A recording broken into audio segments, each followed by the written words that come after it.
은퇴 후 빈곤으로 추락하는 주범 월세, 대출금 완벽 해결책. 혹시 은퇴를 앞두고 월세나 대출이자로 고민이 되시나요? 또는 은퇴하신 뒤에도 월세나 대출이자 때문에 잠 못 이루고 계시진 않나요? 이러다 은퇴 후에 나락으로 떨어지는 건 아닌가? 하고 불안한 마음이 있으신가요? 그렇습니다. 현실은 우리에게 늘 집이라는 숙제를 안기고 은퇴 후에는 그 부담이 더 크게 다가옵니다. 이 시간에는 그 부담을 덜어내는 방법, 즉 은퇴 후 주거비 문제를 똑똑하게 해결하는 법을 이야기하려고 합니다. 답답했던 주거비 고민에서 벗어날 수 있을까? 라고 스스로에게 물으셨다면 오늘 영상을 끝까지 들어보시기 바랍니다. 시작하기 전에 잠깐만요. 혹시 아직 구독을 안 하셨다면 지금 아래에 보이는 구독과 좋아요 버튼 꼭 눌러주실 수 있을까요? 여러분의 작은 클릭 하나가 더 좋은 콘텐츠를 만드는데 큰 동기부여가 됩니다. 자, 그럼 이제 본격적으로 시작해 볼게요.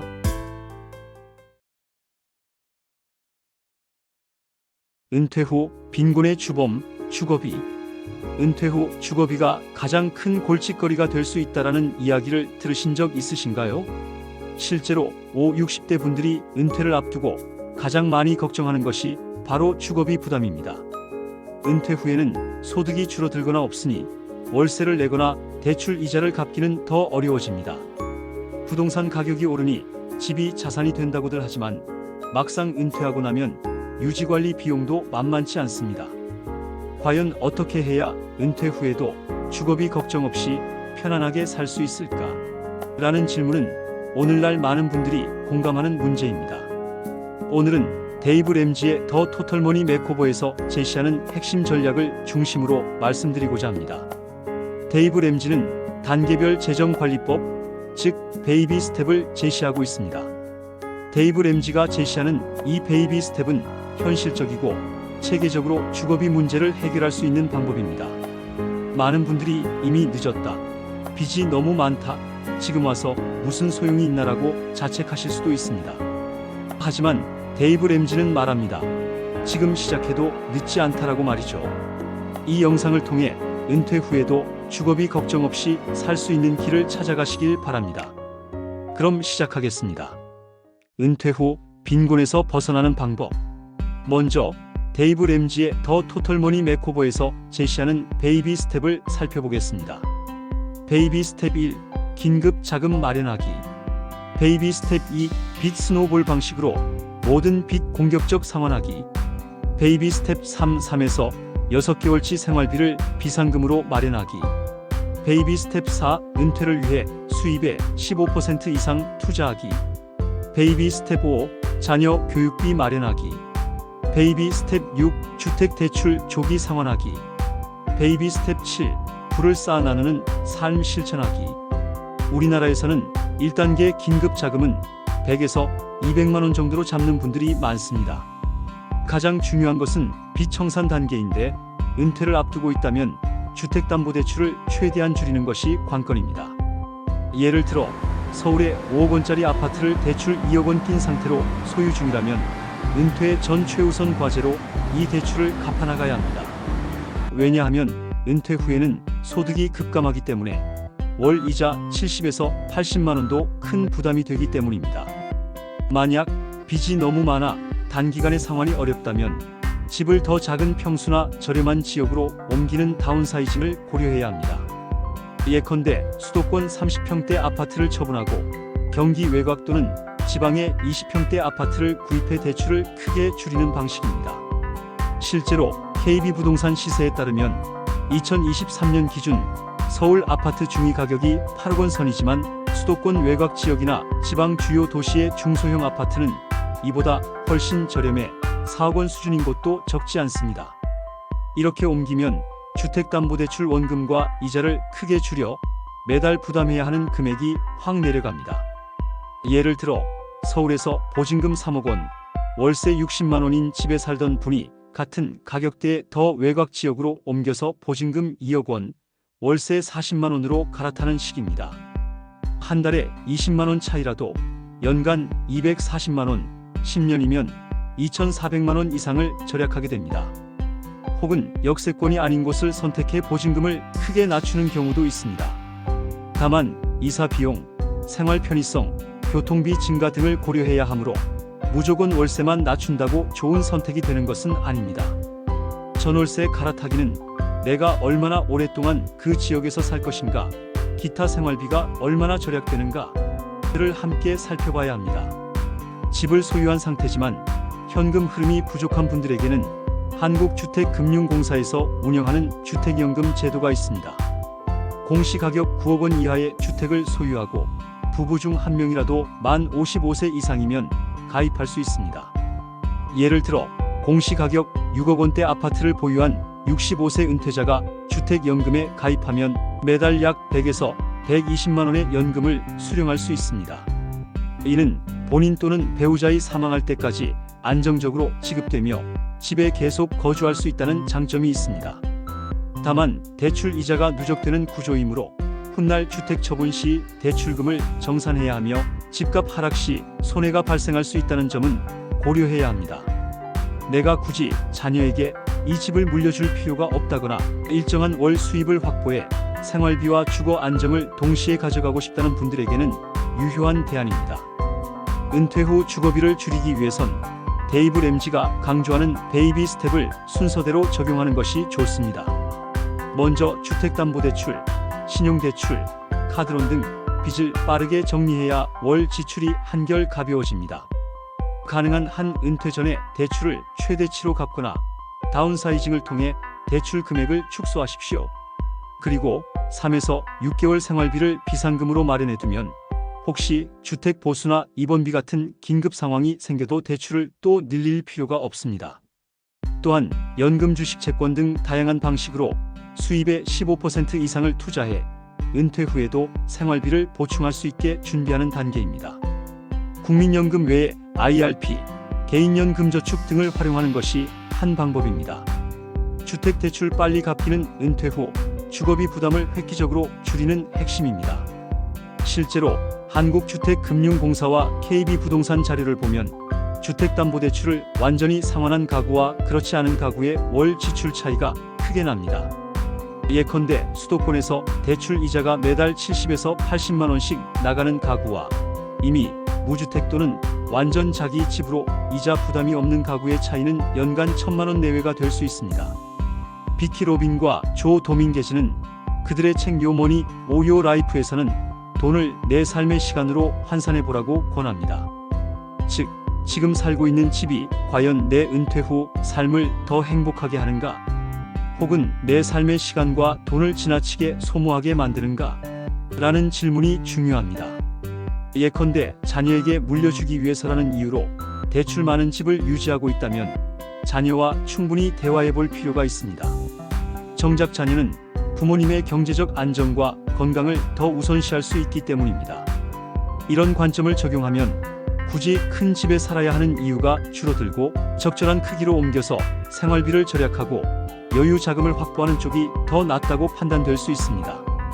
또한 월세살이를 하면서 수입 대비 월세가 지나치게 높은 경우 조금 더 저렴한 지역으로 옮겨 여유를 만드는 전략도 가능합니다. 만약 매년 해외여행을 2~3개월씩 다니고 싶다면 굳이 큰 집에 살아서 관리비만 많이 낼 이유가 없습니다. 자녀나 손주가 자주 오는 게 아니라면 방이 많은 집을 유지하기보다는 아예 작은 집으로 옮겨 그 차액으로 여행 자금을 마련할 수도 있습니다. 반면 손주 돌봄이나 가족 모임을 주로 열 계획이라면 공간이 넉넉한 집을 택해야 하겠지요. 다만 그만큼 공과금과 관리비가 든다는 점도 염두에 두셔야 합니다. 라이프 스타일 디자인 개념은 결국 어떤 삶을 원하는가를 먼저 고민하고 그에 맞춰 집의 형태와 위치, 예산을 결정하는 방식입니다. 이는 주거비를 줄이면서도 동시에 본인이 가장 소중하게 여기는 삶의 가치를 지켜낼 수 있게 합니다. 실천 방법. 은퇴 후 주거비 문제를 해결하려면 정확하고 실용적인 정보가 필수입니다. 다운사이징을 할 때는 국토교통부나 한국부동산원에 나오는 시세, 관리비 평균, 거래량 등 공식 데이터를 참고해야 합니다. 영모기지에 가입하고 싶다면 한국주택금융공사 홈페이지에서 가입 조건, 예상 월 수령액, 이자 구조 등을 미리 확인하십시오. 전월세로 갈아타려면 계약갱신 청구권, 전세보증보험, 월세세 공제 등 현재 시행 중인 제도를 파악해 활용할 수 있어야 합니다. 이런 구체적인 수치와 사례 없이 알아서 절약하라는 식의 조언은 실제로 큰 도움이 되지 않습니다. 데이브 램지의 베이비 스텝은 바로 이런 현실적인 실천 강령으로서 유효합니다. 빚 청산, 긴급 자금 확보, 주거비 조정 등 단계별 과정을 밟는 동안 자연스럽게 내 삶의 우선순위가 무엇인지를 돌아보게 됩니다. 주거비가 지나치게 크면 은퇴 후에도 마음 편히 쉬기 어렵습니다. 반면에 필요 이상으로 다운사이징하면 생활이 불편하다는 불만이 생길 수도 있으니 균형이 중요합니다. 그래서 철저한 가계부 작성, 자산부채 파악, 앞으로 예측 가능한 지출 목록 작성 같은 준비가 꼭 필요합니다. 서울에서 귀촌에 전원주택을 꾸리는 분들도 있는데 난방정원 관리비 등 실제로는 아파트보다 더 높은 비용이 들 수도 있습니다. 그러므로 감성적 선택만 하기보다는 수치와 데이터를 기반으로 냉정하게 계산해보는 과정이 필수입니다. 국토교통부 자료에 따르면 2023년 기준 아파트 관리비 평균 단가는 제곱미터당 약 1000에서 1200원으로 추산됩니다. 30평 아파트라면 기본 관리비가 한 달에 10만원 전후로 잡히지만 여기에 개별 난방비, 전기료, 주차비 등 세부 항목이 더해져 실제 30만원까지 오를 수 있습니다.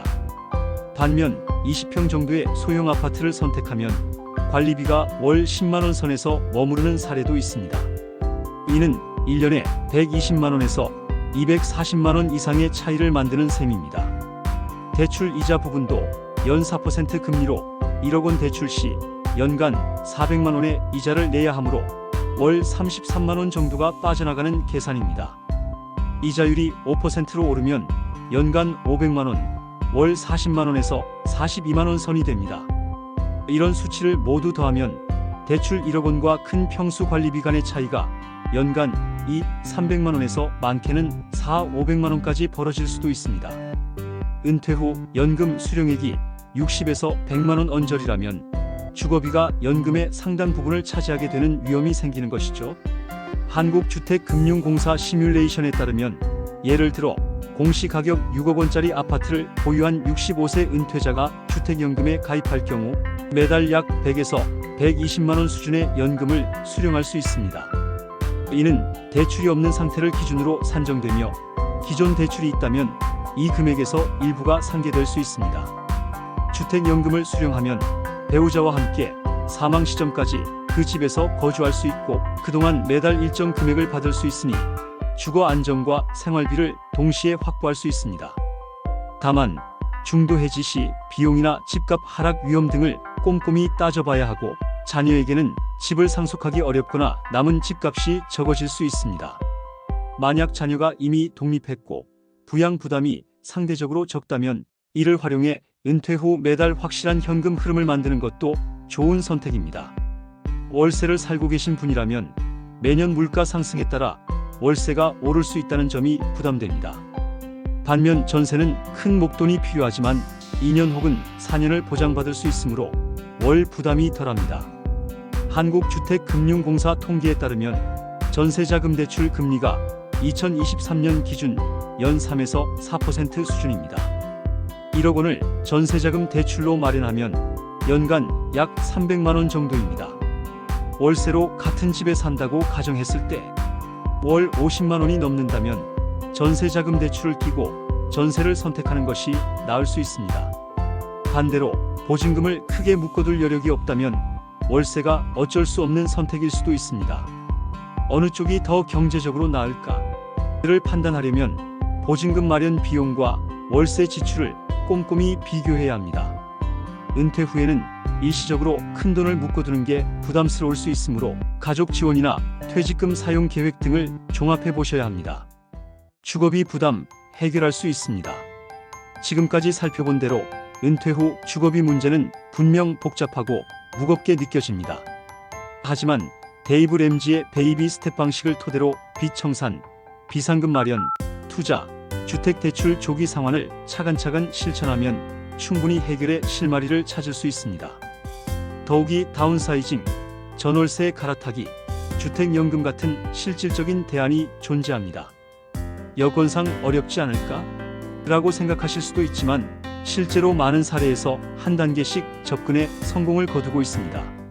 중요한 것은 정확한 정보와 자신의 삶에 대한 솔직한 고민입니다. 지금 사는 집이 정말 내 은퇴 생활을 행복하게 만들어줄지 아니면 빚과 유지비의 굴레가 되어버릴지 냉정히 돌아봐야 합니다. 집이라는 것은 자산이자 우리가 몸과 마음을 쉬는 안식처입니다. 그런데 그 안식처가 재정적 심리적 스트레스로 작용한다면 목적과 수단이 뒤바뀐 상황일 수 있습니다. 다운사이징은 불편함을 감수하는 선택 같지만 되레 삶이 심플해지고 주거비가 줄어드는 기쁨을 맛보는 분도 많습니다. 주택연금은 자녀에게 물려줄 집이라는 관념에서 벗어나 내가 행복하게 쓸 자산으로 전환하는 발상입니다.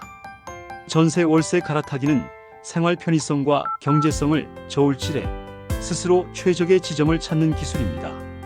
이처럼 은퇴 후 주거비는 재정, 생활 양식, 가족 계획 등 다각적인 요소를 아우르는 종합 문제이지만 해결 방안도 다양합니다. 요약하자면 첫째 빚을 줄이고 둘째 내 실제 재정 상황에 맞는 집을 선택하고 셋째 주택연금이나 전월세 전략을 적극적으로 활용하라는 것입니다. 이를 위해서는 당연히 구체적인 수치와 정보를 찾고 가족과도 충분히 상의하며 필요하다면 전문가의 도움을 받으셔야 합니다.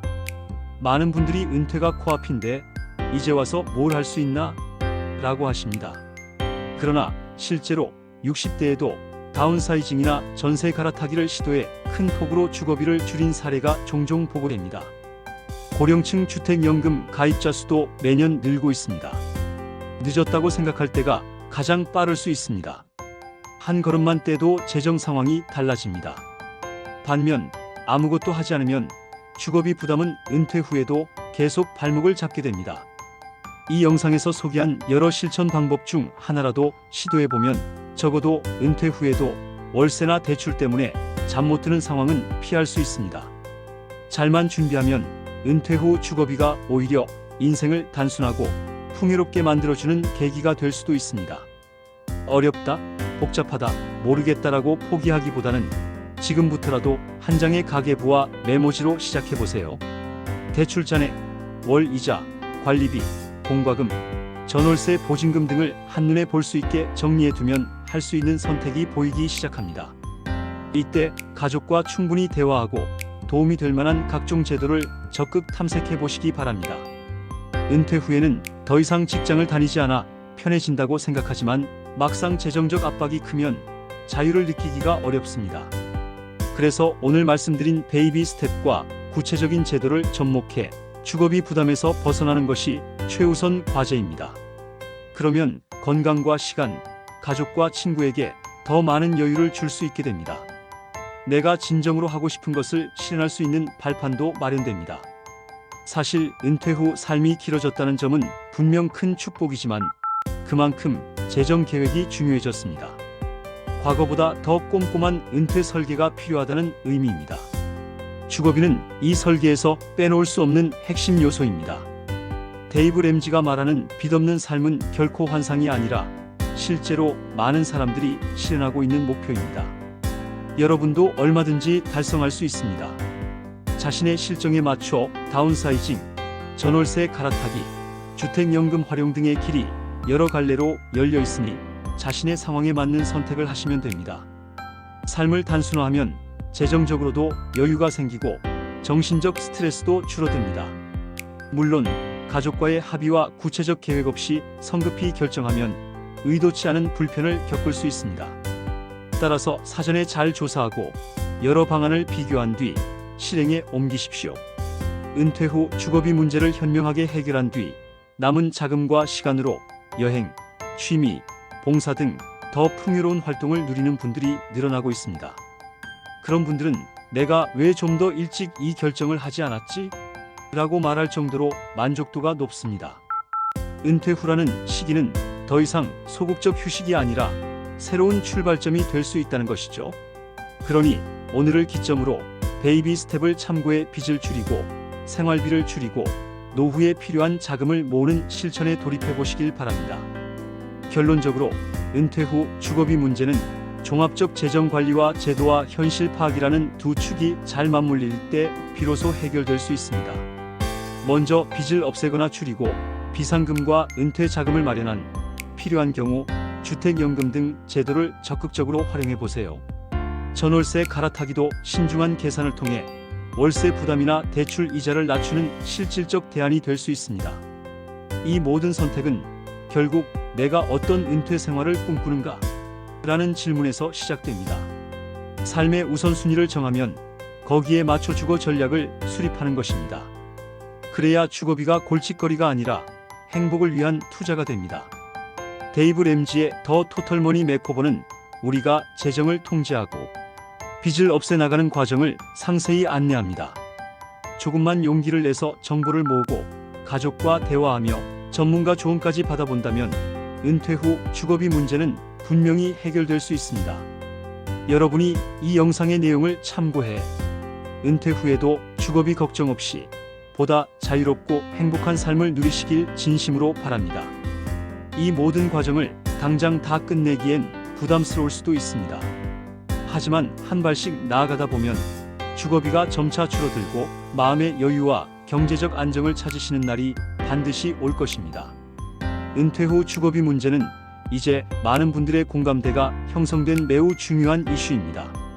그러니 혼자만의 고민이라 생각하지 마시고 주변 사람들과 정보를 나누며 함께 해결 방안을 모색해 보시길 권합니다.